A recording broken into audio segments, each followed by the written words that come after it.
delightful death.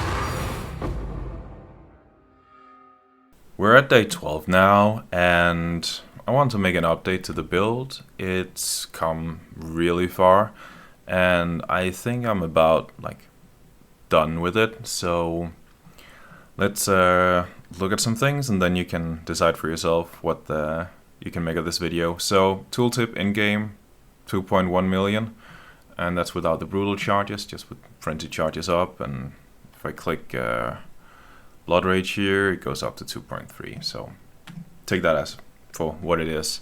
I have some more build updates with the gear, but just to get things over with, if we go into the PoB, you can see I'm plus 50 million.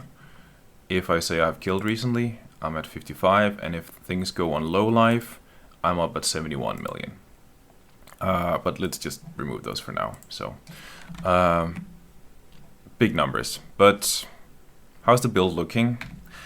So let's go with the first one. I am on the Varanastra plan, which allows me to steal Weapon Master with 2 forbidden jewels. That means that I get more accuracy wielding a sword, more area of effect wielding a mace, more crit chance wielding a dagger, more damage against enemies on low life wielding an axe, and and if you're wielding a claw, you get 30% of your leech is instant.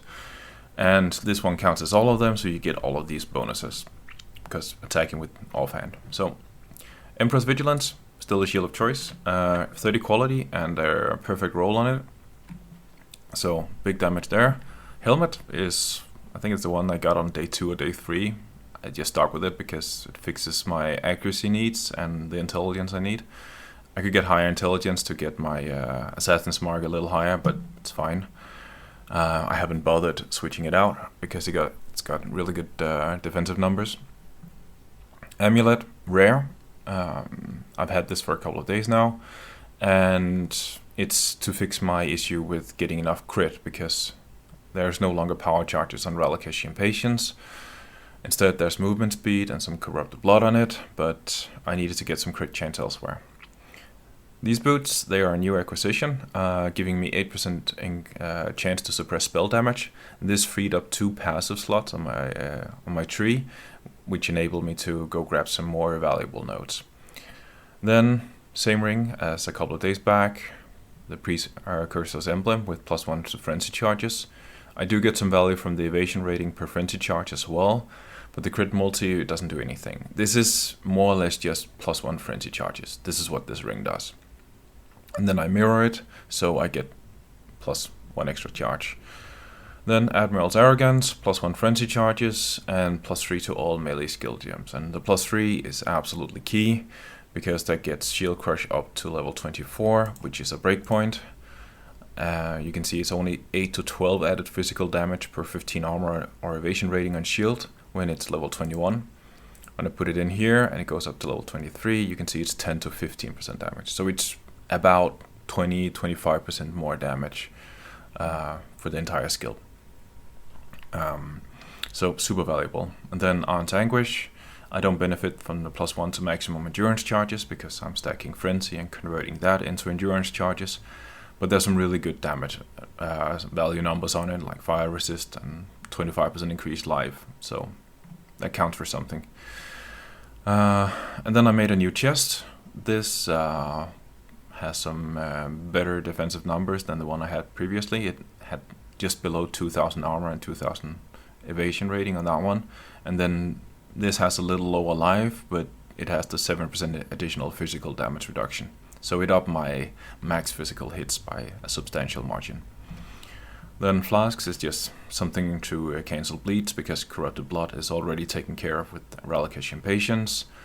Bottled Faith, this is whenever I encounter something that really needs nuking, I just click this one and then I take a ton of damage, and I get to 100% crit rate when this is active. Then just silly Quicksilver Flask with some crit chance, and Diamond Flask with, I think I rolled these just, let's see, check the eye level. I rolled these fairly early on, and then I haven't really bothered with them since. Lion's Roar, 10% more melee physical damage, and the knockback can be pretty good if you're farming content like Blight, because you can push rares away or push them backwards. And it's also really good against the Mercenaries, because when you force them away, then the melee hits, they can't strike you.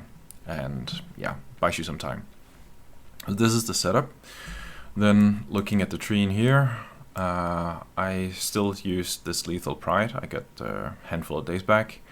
It gives me 20% increased fizz, 20% melee damage, some fizz damage, +1 rage on hit, crit multi, another rage on hit, and crit chance, and some more crit chance. So I was contemplating if I could skill out of these nodes here and then grab a dual socket here and path this way down.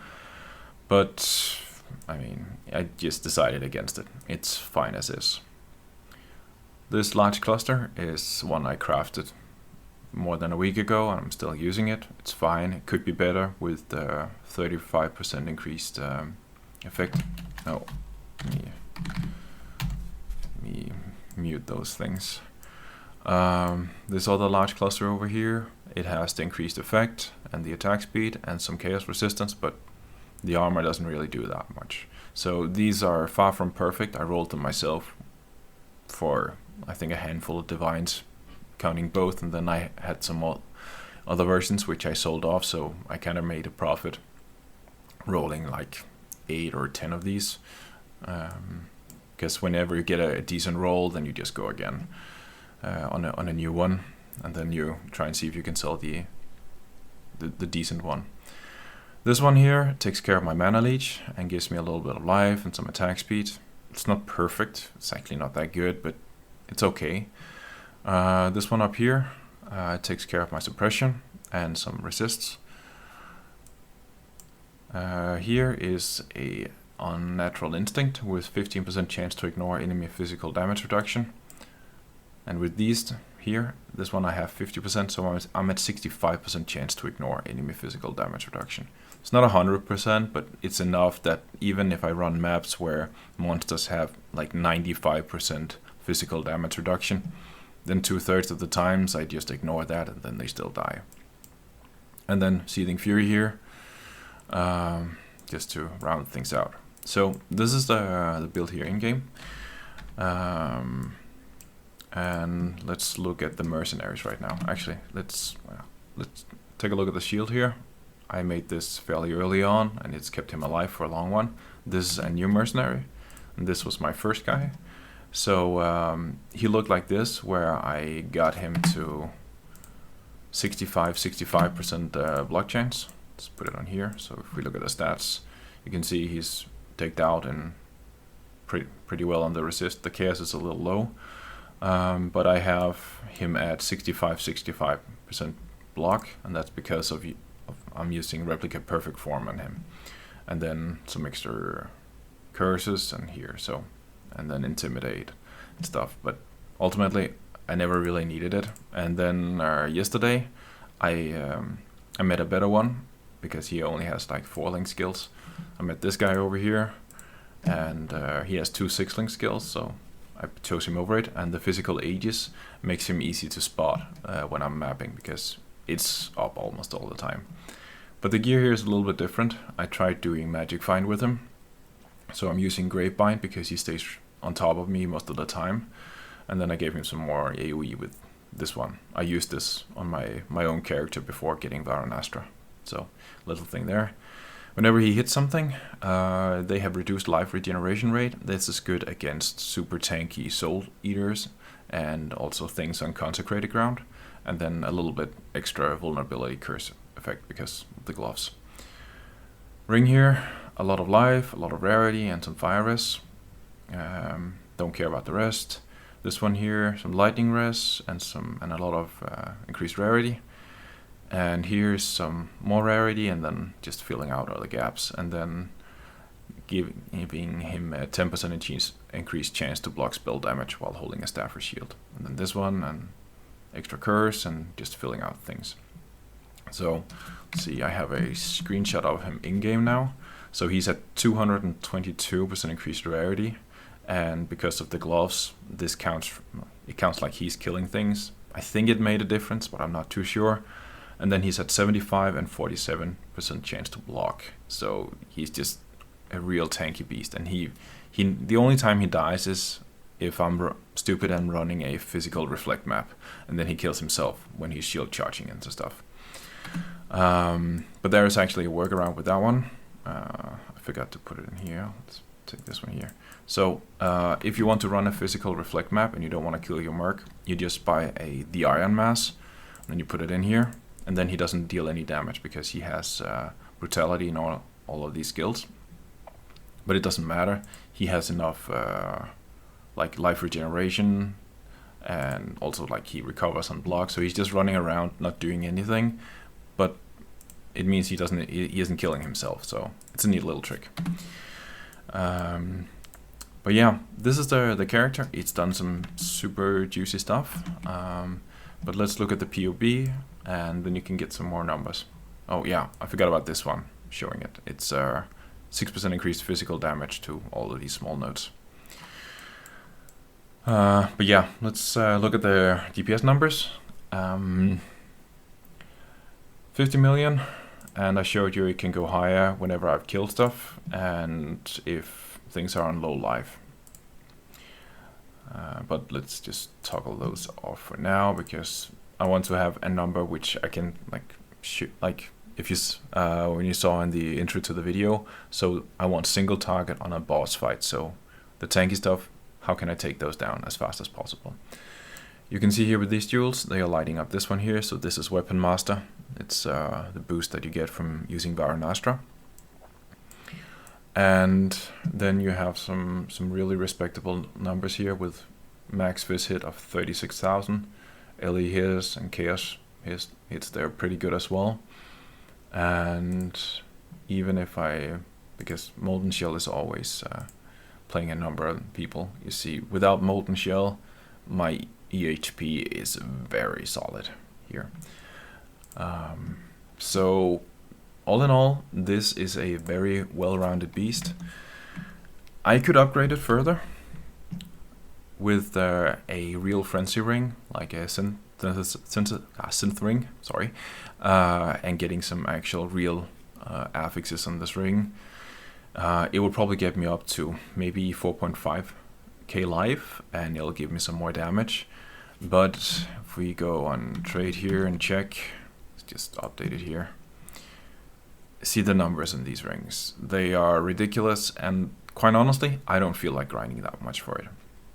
And this build is, I'm at Delve depth 600, and my life bar doesn't move.